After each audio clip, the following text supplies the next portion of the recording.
अस्सलामुअलैकुम। Awan business time पे आप सबको खुशामदीद कहते हैं। Awan business time YouTube channel को देखने वाले सभी भाइयों से गुजारिश है कि आप मेरे यूट्यूब चैनल को सब्सक्राइब करें।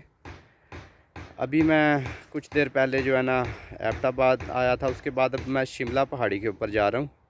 तो आपको शिमला की पहाड़ी दिखाते हैं और ख़ूबसूरत मंज़र दिखाते हैं शिमला पहाड़ी का।